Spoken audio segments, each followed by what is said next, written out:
برائے خوشنودی امام زمانہ بلند تر صلوات۔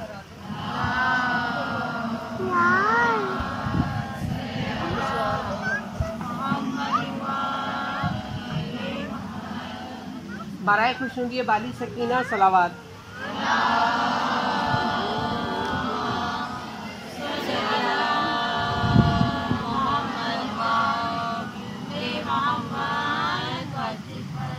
اعوذ باللہ من الشیطان اللعین الرجیم، بسم اللہ الرحمن الرحیم، الحمد للہ رب العالمین وہو احسن الخالقین، والصلاة والسلام والتحیۃ والاکرام علی الرسول المسدد والمحمود الاحمد والمصطفى الامجد ابی القاسم محمد۔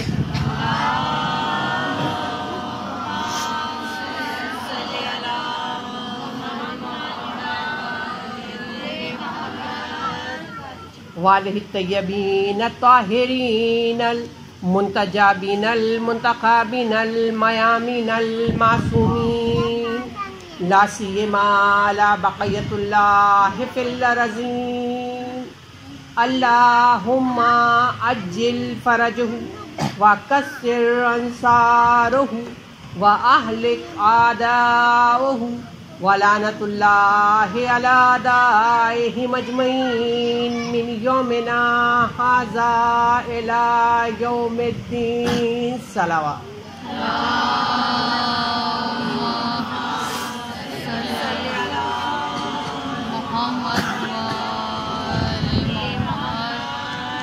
السلام علیکم ورحمۃ اللہ وبرکاتہ۔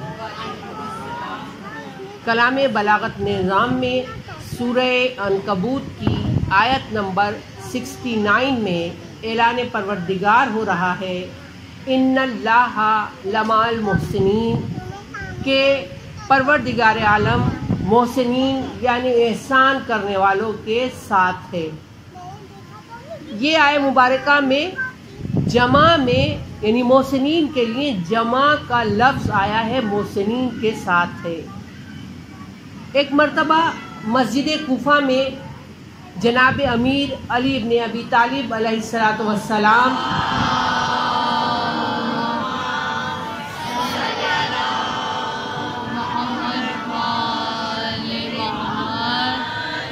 جبکہ یہی آیت مبارکہ زیر بحث تھی، آپ اس کی تفسیر فرما رہے تھے کہ اچانک آپ نے لوگوں سے کہا کہ ہوشیار ہو جاؤ، آگاہ ہو جاؤ کہ قرآن میں میرے کئی ایک نام ہیں۔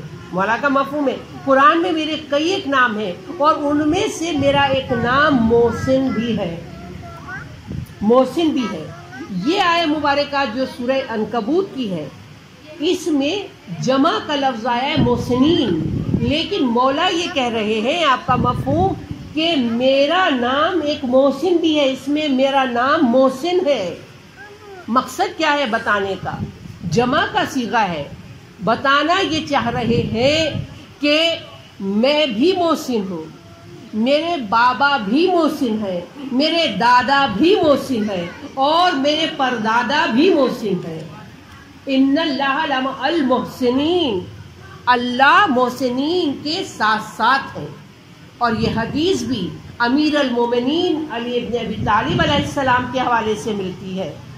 درود پڑھیں۔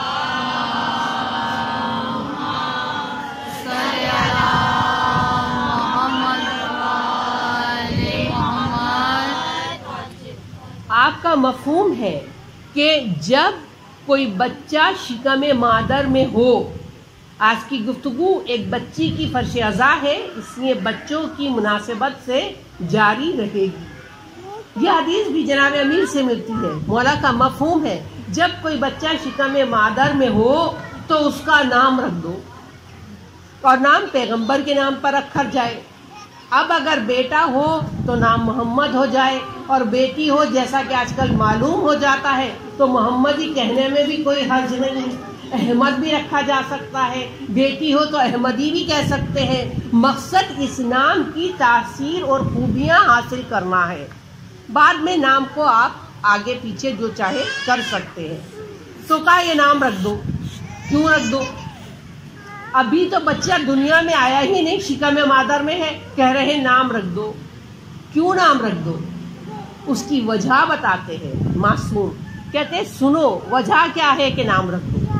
اگر یہ بچہ جو شکم مادر میں ہے اور اس کا نام رکھ دیا گیا ہے، لیکن یہ دنیا میں آنے سے پہلے خدا نخواستہ مر جاتا، ابھی دنیا میں نہیں آیا اور چلا گیا بارگاہ پروردگار میں، تو ماں باپ اگر اس کا نام نہیں رکھیں گے تو یہ بچہ اللہ سے اپنے والدین کا شکوہ کرے گا۔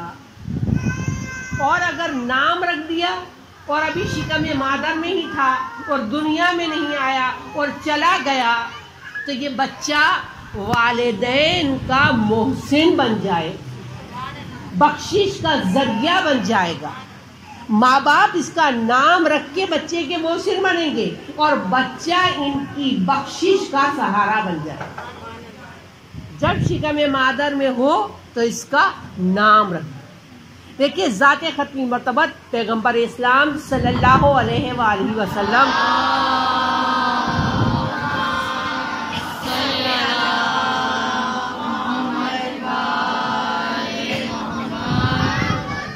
آپ کی اولاد کسی زوجہ سے نہیں ہوئی، صرف بی بی خدیجہ طاہرہ کو یہ شرف ملا کہ آپ صاحب اولاد ہوئی ذات ختمی مرتبت کے ذریعے۔ اللہ نے 4 اولادیں عطا فرمائی جناب خدیجہ طاہرہ کو، جن میں سے ایک تو شہزادی کونین ہے، اور اس کے علاوہ 3 فرزند ملے، ایک طیب، ایک طاہر اور ایک قاسم جو سب سے بڑے تھے۔ اسی لیے پیغمبر کے لیے کیا کنیت آتی ہے؟ ابو القاسم، یہ پیدا ہوئے، لیکن فرزند سارے دنیا سے گزر گئے۔ جب جناب قاسم جو پہلے بیٹے ہیں ان کا انتقال ہوا تو بی بی خدیجہ طاہرہ بحیثیت ماں کے بڑی غمگین رہتی اور بیٹے کو یاد کرتی، فطری عمل۔ ابھی اعلان رسالت نہیں ہوا تھا۔ ایک دن پیغمبر اسلام نے دیکھا کہ بی بی خدیجہ طاہرہ مغموم ہے، فرزند کو یاد کر رہی ہے، رو رہی ہیں۔ آپ نے ارشاد فرمایا، آپ کا مفہوم، اے خدیجہ طاہرہ تم اس وقت بہت مغموم ہو، لیکن تمہاری خوشی کا کیا ٹھکانہ ہوگا اس وقت جب کہ تمہارا فرزند قیامت کے دن جنت کے دروازے پر کھڑے ہو کر کہے گا کہ میں نہیں جاؤں گا جنت میں جب تک کہ میری ماں اور باپ شامل نہ ہو جائیں۔ اب دیکھیں لگے گا عام طور سے کہ جیسے خدا نخواستہ بی بی خدیجہ طاہرہ کے لیے کوئی مناسب الفاظ نہیں ہے، لیکن بی بی خدیجہ طاہرہ کا سوال یہ مسئلہ حل کرتا ہے۔ پیغمبر نے کہا جتنے بچے اس دنیا سے چلے جاتے ہیں جب تک کہ وہ بالغ نہیں ہوتے، یعنی پیدا ہو گئے دنیا میں لیکن ابھی بلوغ کے سن میں نہیں آئے اور اس دنیا سے رخصت ہو گئے، یہ سارے بچے میرے دادا جناب ابراہیم کے پاس رہتے ہیں، قیامت تک انہی کے پاس رہیں گے۔ اب فرماتے ہیں، اب بی بی خدیجہ طاہرہ کا سوال سنیے، جب آپ نے یہ فرمایا ذات ختمی مرتبت نے کہ اس دن تمہاری خوشی کا کیا عالم ہوگا، تو آپ ارشاد فرماتی ہیں کہ یہ بات صرف میرے لیے ہے یا سارے لوگوں کے لیے یہ بات ہے؟ پیغمبر کہتے ہیں یہ سارے لوگوں کے لیے بات ہے، وہ کہ جس کے پاس فرزند آئے اور بالغ ہونے سے پہلے اس دنیا سے چلا جائے تو یہ ایک نعمت ہے، جبکہ روز حشر منزل حساب ہوگی اور پروردگار عالم سب کو حساب و کتاب کے لیے جمع کرے گا، تو اعلان ہوگا کہ یہ بچے تو معصوم ہیں، ان کا کوئی حساب کتاب نہیں، ان کو جنت میں بھیجا جائے۔ تو یہ بچے جنت تک پہنچیں گے، دروازے پہ ٹھہر جائیں گے اور پروردگار عالم سے سختی کے ساتھ کہیں گے ہم بہشت میں داخل نہیں ہوں گے جب تک کہ ہمارے والدین کو ہمارے ساتھ نہ ملا دیا جائے۔ پھر اعلان پروردگار ہوگا کہ ان بچوں کے والدین کو لایا جائے، اور جب والدین آئیں گے تب یہ بچے جنت میں داخل ہوں گے۔ تو آپ دیکھیں یہ جو تکلیف آتی ہے مومن پر کہ دنیا سے اس کا فرزند جو کہ ابھی بالغ نہیں ہوا چلا جائے، دل توڑتی ہے، لیکن اللہ نے اس کا اجر رکھا، کہا اگر شکم مادر میں ہے نام رکھ دو، اور دنیا میں نہیں آیا اور چلا گیا تو چونکہ تم محسن ہو تو یہ بچہ بخشش کا ذریعہ بنے گا، اور اگر پیدا ہو گیا اور بالغ ہونے سے پہلے چلا گیا تب بھی بخشش کا سامان بنے گا۔ یاد رکھنا چاہیے بچے پر سب سے زیادہ جو اثر ہے وہ ماں کا ہے۔ ابھی ماؤں کو بہت ہوشیار ہونا چاہیے، اپنی ذمہ داری سمجھنا چاہیے۔ بہت سے ایسے ہیں جن کا یہ ٹائم گزر گیا، وہ کہیں شاید میرے لیے گفتگو نہیں ہے، نہیں، اتنی ہی اہم ہے، چونکہ آپ آل محمد کا پیغام آگے پہنچائے تب بھی ثواب میں شریک ہے، تب بھی ثواب میں شریک ہے۔ کتنا اثر ہے، دیکھیں کتنا اثر ہے۔ نبی نوح کا بیٹا قرآن نے کہا تمہارے اہل میں نہیں ہے، خاندان میں نہیں ہے، نبی کا بیٹا، نبی نوح کا بیٹا، قرآن نے کہا اہل میں نہیں، خاندان میں نہیں ہے تمہارے، اور جناب سلمان کو کہا کہ اہل بیت میں سے۔ ابو جہل جو رسول کا سگا چچا ہے، قرآن کہہ رہے تبت یدا، پتا چلا معیار قربتیں نہیں ہے، معیار تو صرف اور صرف عمل ہے، صرف اور صرف عمل ہے۔ نوح کا بیٹا اتنا کیوں بگڑ گیا؟ حالانکہ نبی زادہ تھا۔ جب وجہ آپ پڑھیں سورہ تحریم، جو آپ شب قدر میں بھی پڑھتے ہیں، ویسے بھی آپ پڑھتے ہوں گے، آپ اس کو پڑھیں تو پورا نبی نوح کا واقعہ بیان کرتی سورہ تحریم کہ نوح کی بیوی بہت خراب تھی، شوہر کو بہت اذیت دی اس نے، ماں کا خراب اثر بیٹے نے قبول کیا، اس نے اتنا سرکش، اتنا باغی ہوا کہ اللہ نے اعلان کیا نبی نوح سے کہ تمہارے خاندان تمہارے اہل میں نہیں ہے، ابھی جب کہ شکم مادر میں ہے، وہ جو اس کو اپنے شکم میں پروان چڑھا رہی، اس کے اثرات دیکھیں۔ سید مرتضی انصاری ہمارے جلیل القدر عالم ہے، جلیل القدر عالم ہے، ان کا مرتبہ آپ دیکھیں، جناب امیر حضرت علی علیہ الصلوۃ والسلام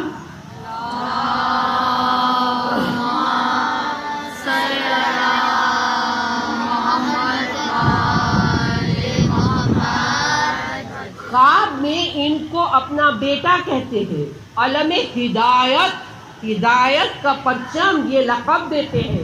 کتنی بڑی معراج ہے کہ مولا اپنا فرزند کہیں اور ہدایت کا پرچم کہہ دے، یہ مرتبہ کیسے مل گیا؟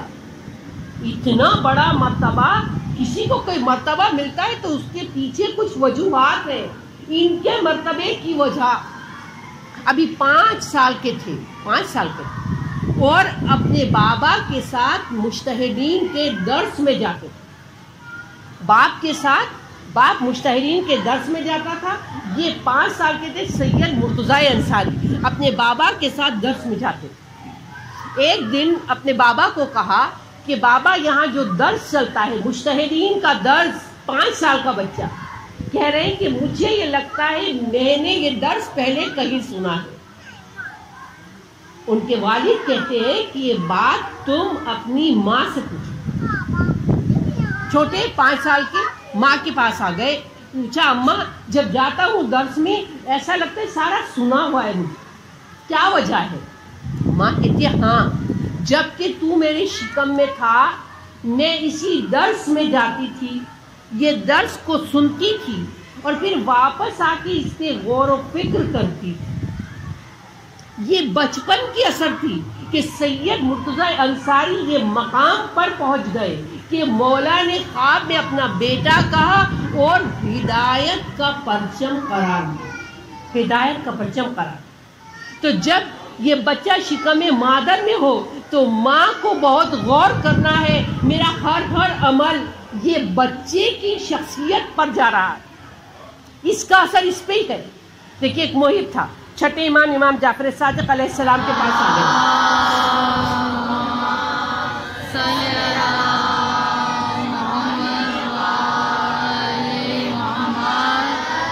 معصوم کا صحابی تھا، آ گیا اور آ کے گفتگو ہوئی مولا سے. کہتا ہے کہ مولا کیا بات ہوئی ہے؟ اب وہ واقعہ بیان کر رہا ہے کہ ایک دن کیا ہوا، میں ایک دشمن آل محمد کی محفل میں جانے کا میں نے ارادہ کیا. ان کی محفل میں لوگوں کو پیسے بھی بانٹے جاتے تھے اور جو انہیں گفتگو کرنی ہوتی تھی وہ کرتے تھے، کیونکہ پیسے کی وجہ سے لوگ آتے تھے. تو یہ اس وجہ سے کہ جا کے دیکھوں کیا گفتگو ہے اور پیسہ بھی مل جائے گا. یہ اس کی محفل میں جانے کے لیے 400 قدم چلا. 400 قدم چلا. جب جا رہا تھا تو سوچنے لگا کہ میں تو جا رہا ہوں، میری اپنی الگ نیت ہے، لیکن کوئی دوسرا محب اہل بیت دیکھے گا تو سمجھے گا ان کی محفل میں جانا صحیح ہے. تو کچھ ڈگمگا گیا، واپس آ گیا. پھر رات کو سونے کے لیے لیٹ گیا تو وہ عبادت کی جس کو ہمارے ہاں بہترین عبادت مانا جاتا ہے. سونے سے پہلے محاسبہ نفس، خود کی جائزہ لینا، کیا اچھائیاں کی، کیا برائیاں کی، برائیوں کے لیے استغفار، نیکیوں کی قبولیت کی دعا. تو سوچ رہا ہے یہ میں نے کیا کیا، میں نے کیوں کیا، نہیں سمجھ گیا. چونکہ معصوم کا صحابی تھا، خدمت معصوم میں آ گیا. مولا ایسا کیوں ہوا، میں کیوں گیا، یہ 400 قدم کیوں اٹھایا میں؟ معصوم کہتے ہیں کیونکہ تو میرا صحابی ہے اس لیے میں تجھے بتاتا ہوں. ابھی دیکھیے ماں کا اثر، مولا کا صحابی ہے معصوم کا، کہتے تو میرا صحابی اس لیے تجھے بتاتا ہوں جبکہ تو اپنی ماں کے شکم میں تھا. تیری ماں 400 قدم ایک غلط کام کے لیے بڑھی. مولا کا مفہوم، اپنی ماں کے پاس گیا، پوچھا ماں نے کہا ہاں ایسا ہوا تھا، میں بڑھ گئی اس غلط کام کی طرف. 400 قدم بڑھ گئی، اس کے بعد ایک دم میں ٹھہر گئی، احساس ہو گیا، میں واپس پلٹ آئی. ماں کے 400 قدم کا اثر تھا، گرچہ صحبت معصوم بھی ملی پھر بھی اثر رہا. 400 قدم اس دشمن اہل بیت کی محفل میں جانے کے لیے چلا. آج پوری سائنس مانتی ہے کہ ماں کے اثر بچے پر بہت ہے. ایون یہ ہارٹ بیٹس میں بچہ چل رہا ہے، ایک ایک چیز سن رہا ہے. پہلے تو اتنی چیزیں نہیں تھی، آج تو آپ نیٹ پہ جائیں ہر چیز کھولی، ہر چیز کھولی. تو ماؤں کو بہت ہوشیار ہونا چاہیے. دیکھیے کربلا ماؤں کی تربیت کا نام ہے. کربلا ہرگز آباد نہ ہوتی، ہرگز آباد نہ ہوتی اگر عورتوں کی قربانیاں نہ ہوتی، ان کی تربیت نہ ہوتی. 400 قدم چلا. ماں کا اتنا اثر ہے. تبھی ماؤں کو خصوصاً یہ پریگننسی کے زمانے میں، حمل کے زمانے میں بہت متوجہ رہنا چاہیے. اس لیے کہ انہوں نے جو بوجھ اٹھایا ہوا ہے یہ ایک محب امام کا ہے، ایک مومن کا ہے. اس کی حفاظت کہ جو کرے گی اس کے اثر آتے چلے جائیں گے، اس کے اثر آتے چلے جائیں گے. پیغمبر اسلام کہتے ہیں بچوں کے لیے، بچوں کی عزت کرو، ان سے محبت کرو. آپ کا مفہوم ہے کیسے؟ ابھی جب معصوم ہمیں کوئی بات کہتے پہلے خود کر کے دکھاتے. آپ دیکھیں عید آ گئی، بچے تیار ہو گئے حسنین، ایک نے سرخ لباس پہنا، ایک نے سبز لباس پہنا. جس کے روزے عید، پیغمبر بچوں کو لے کر مسجد آ گئے، مسجد بھری ہوئی ہے. پیغمبر اسلام نے نماز پڑھی اور جب نماز پڑھ چکے تو ایک مرتبہ بچوں نے کہا کہ نانا ہم سب لوگ اپنی سواری پر ہیں، ہمارے پاس سواری نہیں ہے. اب یہ خاندان رسالت کے بچے، خاندان رسالت کے بچے ہیں، یہ سبتین ہیں، حسن و حسین ہیں، حسنین ہیں. کہا نانا ہماری سواری نہیں ہے. آپ بتائیں مدینے میں سواریوں کی کمی تھی، پیغمبر کی اونٹنی سامنے بندھی ہوئی تھی، لیکن یہ بچوں سے محبت تھی جس کا اظہار آپ مسجد میں کر رہے تھے۔ بچوں نے کہا سواری نہیں ہے، ہماری سواری نہیں ہے۔ پیغمبر اسلام بچوں کے لیے اونٹ بن گئے، گھٹنوں کو ٹیک دیے اور مسجد کے صحن میں گھٹنوں کے بل چلنے لگے۔ ایک کندھے پہ حسن ہے، ایک کندھے پہ حسین ہے۔ لوگ دیکھ رہے ہیں، لوگ کہہ رہے ہیں ارے بھائی کتنی اچھی سواری ہے۔ ذات ختمی مرتبت کہہ رہے ہیں یہ مت کہو آپ کا مفہوم، بلکہ یہ کہو سوار کتنے اچھے ہیں۔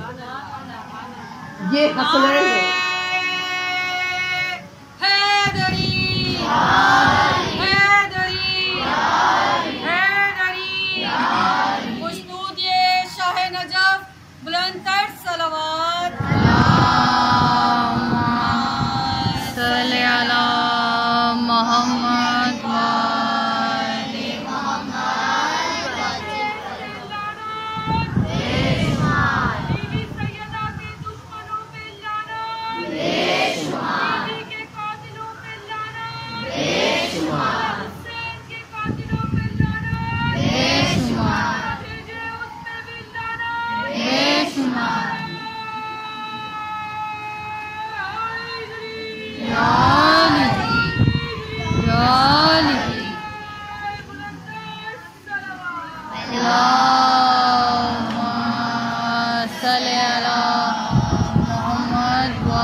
پیغمبر کہہ رہے ہیں یہ مت کہو سواری کتنی اچھی ہے، بولے سوار کتنے اچھے ہیں۔ بچے سوار ہیں، ایک طرف حسن ہے، ایک طرف حسین ہے، صحن مسجد ہے، پیغمبر گھٹنوں کے بل چل رہے ہیں۔ ایک مرتبہ بچے کہتے ہیں نانا ہر بچے کے ہاتھ میں اس کی سواری کی مہار ہے، ہمارے ہاتھ میں مہار نہیں ہے۔ پیغمبر ایک مرتبہ ایک طرف کی زلف اٹھا کے حسن کے ہاتھ میں دیتے ہیں، دوسری طرف کی زلف اٹھا کے حسین کے ہاتھ میں دیتے ہیں، یہ تمہاری سواری کی مہار ہے۔ اب بچوں کے ناز ہے کہ کیسے اٹھاتے پیغمبر ان بچوں کے۔ پھر بچے کہتے ہیں نانا ساری سواری کے جانور بولتے ہیں، آواز نکالتے ہیں، ہماری سواری کا جانور جانوروں میں سے جو اونٹ ہے، ہر جانور کی اپنی ایک بولی ہے۔ اونٹ کی بولی جب ہے وہ کیا ہے؟ اونٹ کی بولی جب وہ بولتا ہے تو وہ کہتا ہے الافو الافو الافو۔ پیغمبر اسلام نے چونکہ اونٹ بنے تھے اپنی زبان سے کہنا شروع کیا الافو الافو الافو، یہاں تک کہ 7 مرتبہ کہا۔ ایک مرتبہ جبریل امی نازل ہو گئے، وہی لے کے نازل ہو گئے، یا رسول اللہ اب آگے نہ کہیے گا۔ آگے کہا تو پروردگار عالم جہنم کی آگ کو سرد کر دے۔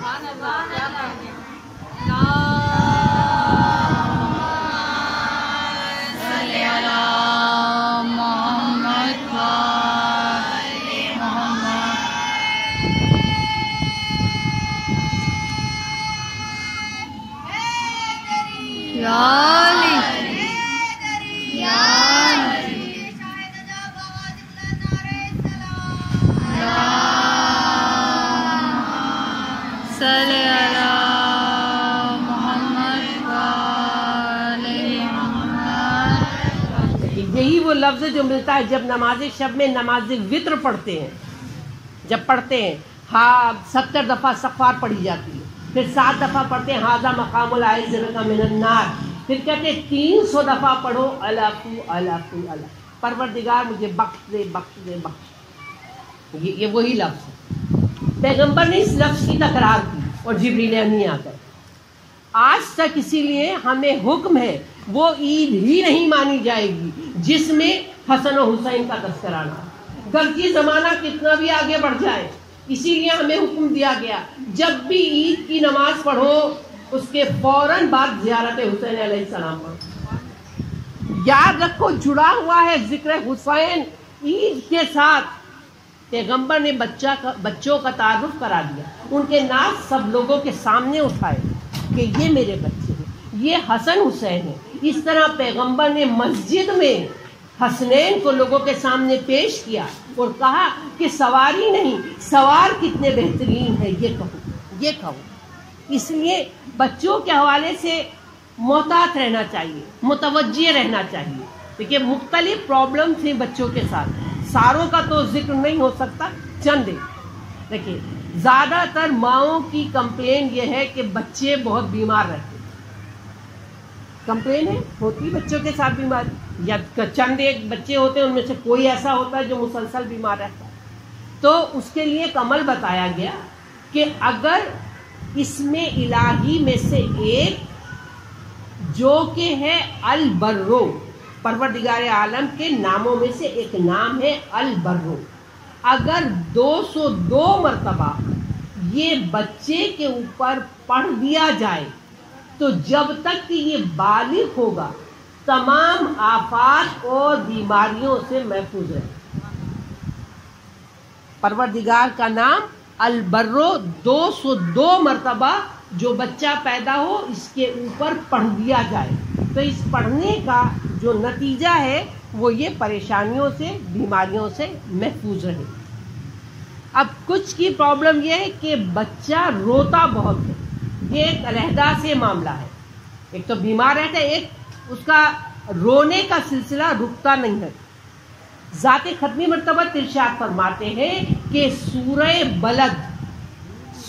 بلد لکھ کر اگر بچے یا نو مولود بچہ یعنی نیو بورن بیبی جو ہے اس کو باندھ دیا جائے تو ایک تو بچہ امان میں رہے گا اور رونے کی تکلیف سے بھی بچ جائے.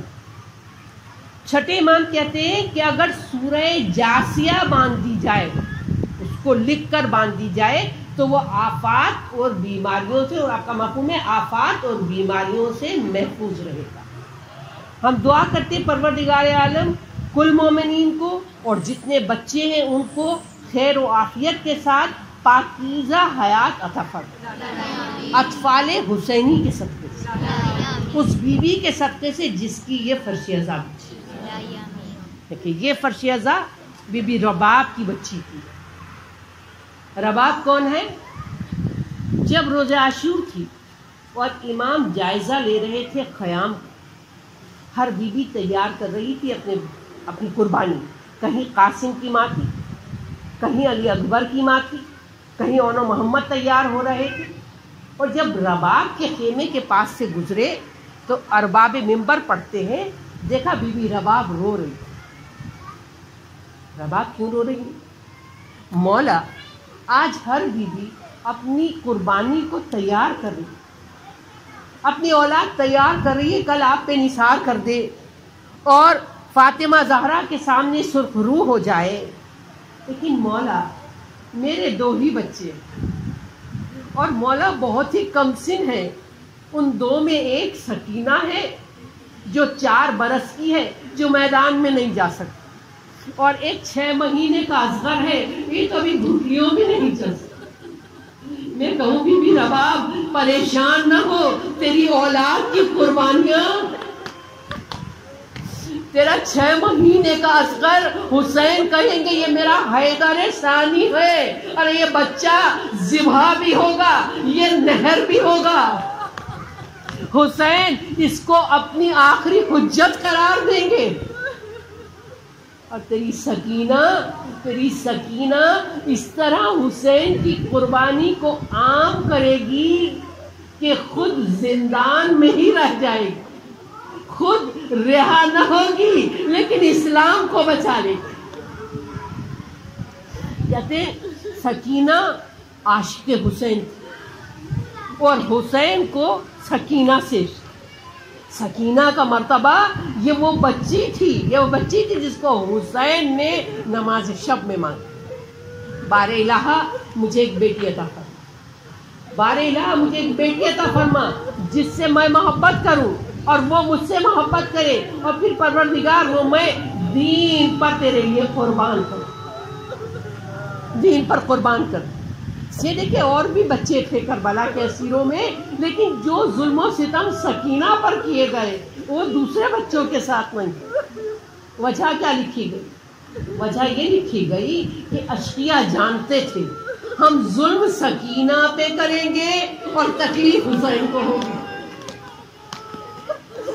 ظلم سکینہ پر ہوگا اور تکلیف سکینہ کے ساتھ ساتھ حسین کو ہوگی۔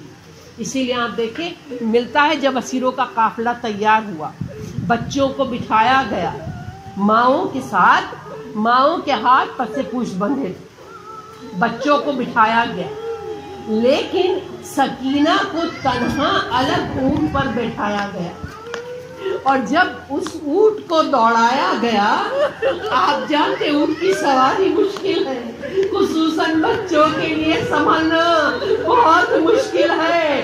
جب اونٹ دوڑ رہا تھا بچی سے سنبھلا نہ گیا، ایک مرتبہ بچی گر گئی، ارے بچی کا گرنا تھا، حسین کا سر جس نیزے پہ سوار تھا زمین میں گڑ گیا۔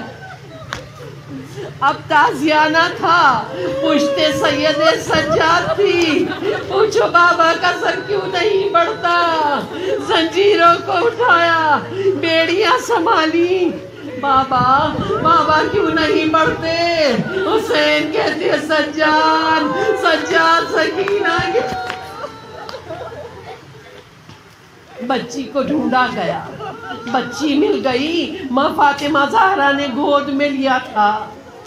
ایک مرتبہ دوبارہ انتظام ہوا، اب شہزادی زینب یہ کہتی ہے ارے اس بچی کو میرے ساتھ بٹھا دو، تنہا نہ بٹھاؤ۔ اشقیاء کہتے نہیں، ہم بہت انتظام کے ساتھ بٹھائیں گے۔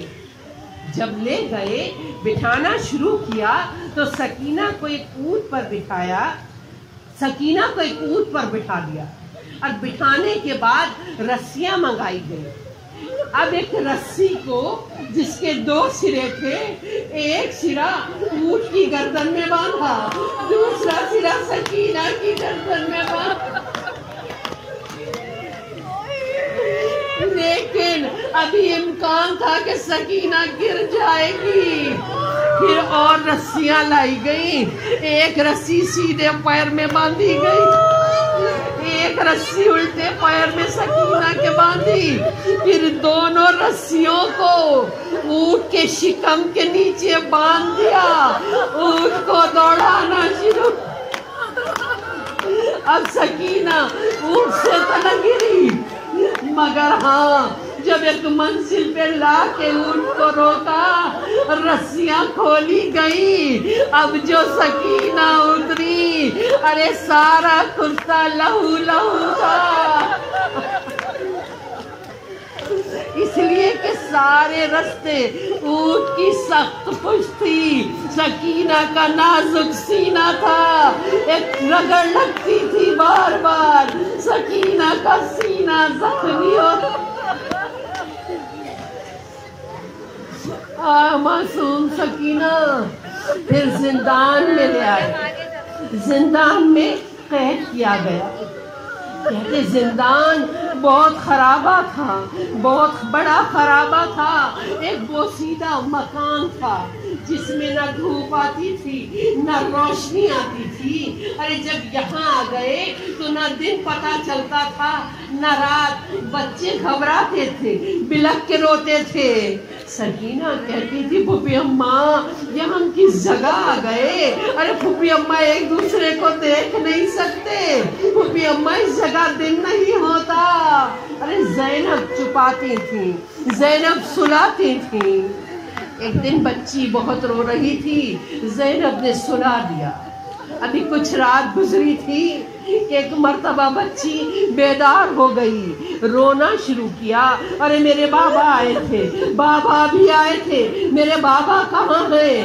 ارے ساری بیویاں بیدار ہو گئیں، سکینہ بین کر رہی تھی، میرے بابا آئے تھے، کہہ رہے تھے سکینہ سکینہ ہم تمہیں لینے آئے۔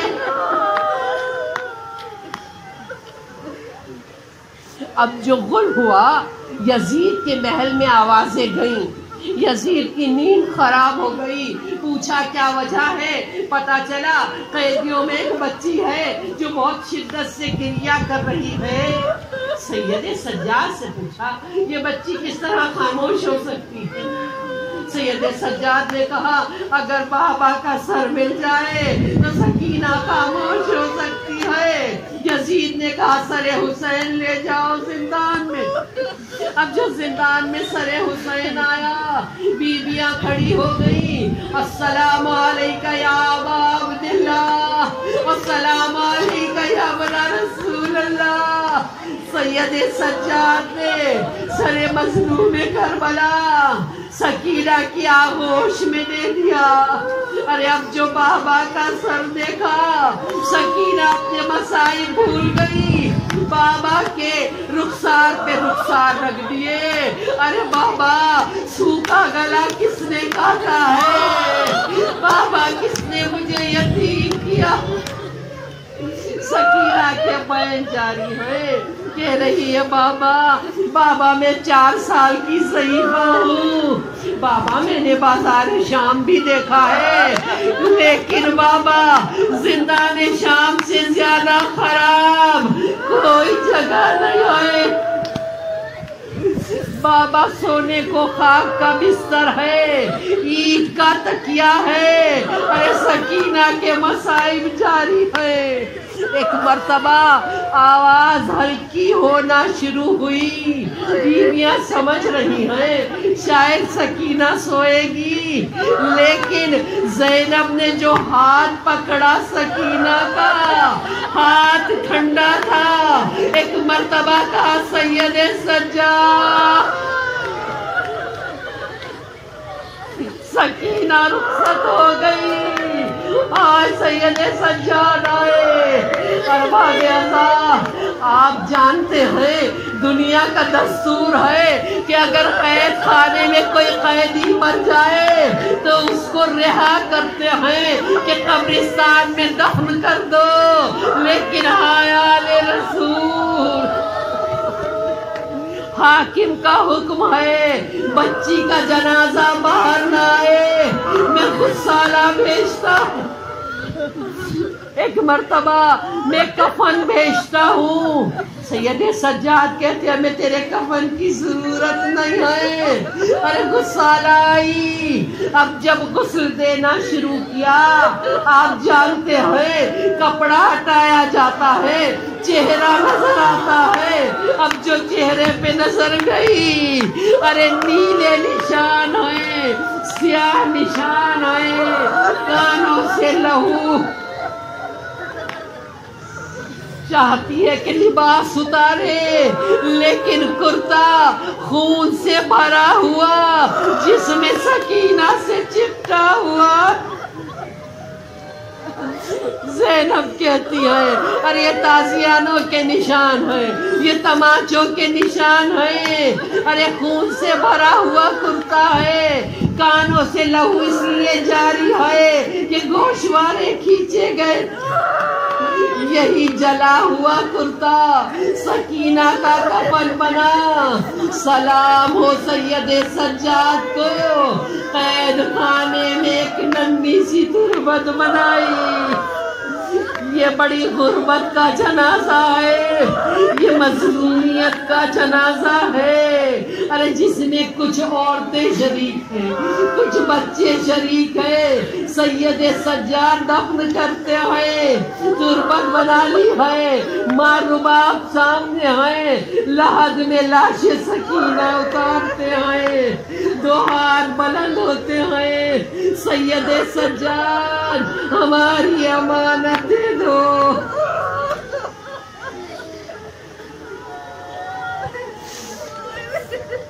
پروردگار عالم کو غم نہ جو سوائے غم اہل بیت کے اس شہلا نام کی بچی کے لیے جو دعا کی درخواست ہے، ہم کہتے پروردگار عالم جو ان کی حاجت ہے، ان کی صحت ہے، پروردگار عالم اس ذکر کے صدقے کل مومنین کو صحت عاجلہ اور کاملہ عطا فرما۔ خصوصاً اس بچی کے لیے دعا کرتے ہیں، اور پروردگار عالم جو بانی اعضاء ہے ان کی دنیا اور آخرت کی پریشانی کو دور فرما۔ جو اس فرشی عذاب کے بیوی رباب کو غصہ دینے آئے ہیں، پروردگار انہیں کوئی غم نہ ملے سوائے غم اہل بیت۔ پروردگار اپنے آخری حجت امام زمان کے ظہور میں تعریف فرما۔ سبحان ربک رب العزت عما یصفون وسلام علی المرسلین والحمد للہ رب العالمین۔